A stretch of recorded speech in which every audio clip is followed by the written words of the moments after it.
fais une tiens proche des choses pour pas tomber. Annette Gagnon a été hospitalisée en juin dernier. Ses jambes ont complètement paralysé. C'est des mal de dos qu'on se disait « ça va passer, des mal de dos, il faut juste qu'elle arrête de travailler un petit peu ». Mais là, finalement, ça se ramasse en cordon. La dernière opération a été assez dure.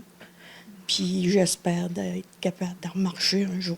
Après plusieurs tests, les médecins ont finalement trouvé une tumeur maligne sur une vertèbre de sa colonne vertébrale. C'est une personne sur 1 million qui est diagnostiquée avec un cordon. C'est très rare comme cancer. La femme de 69 ans a dû subir 2 importantes opérations pour retirer la masse presque complètement.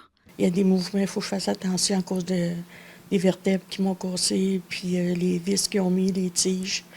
C'est pas facile. Ce qui est rassurant, c'est qu'elle n'a aucune métastase et ses chances de survie sont de 90 % à condition qu'elle subisse un traitement de protonthérapie de 8 semaines.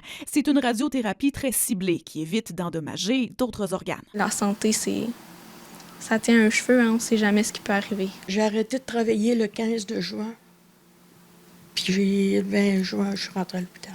Et pour se faire soigner, la femme devra faire 2 allers-retours en avion à Philadelphie en étant accompagnée d'une proche aidante.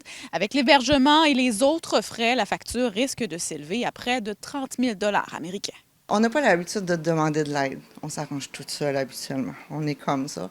Mais là, je pense que ma mère a tellement donné à d'autres, tellement donné aux personnes âgées, tellement aidé. L'une de ses 2 petites filles a lancé une campagne de sociofinancement. Je tenais à l'aider dans tout ça, puis qu'elle se sente soutenue par les autres aussi, qu'elle ne se sente pas seule là-dedans, puis qu'elle voie qu'on croit en elle. Et comme elle, des dizaines de Québécois doivent se rendre chaque année aux États-Unis pour recevoir cette radiothérapie.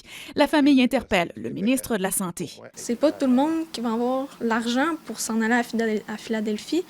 Donc, si la machine pouvait être ici, peut-être que ça aiderait beaucoup de gens. Un traitement qui donne espoir, malgré les coûts qu'elles devront payer. Je me serais débrouillée par moi-même. Mais je remercie ceux qui ont donné présentement. Ça touche énormément. Catherine Pellerin, TVA Nouvelles, L'Île Verte.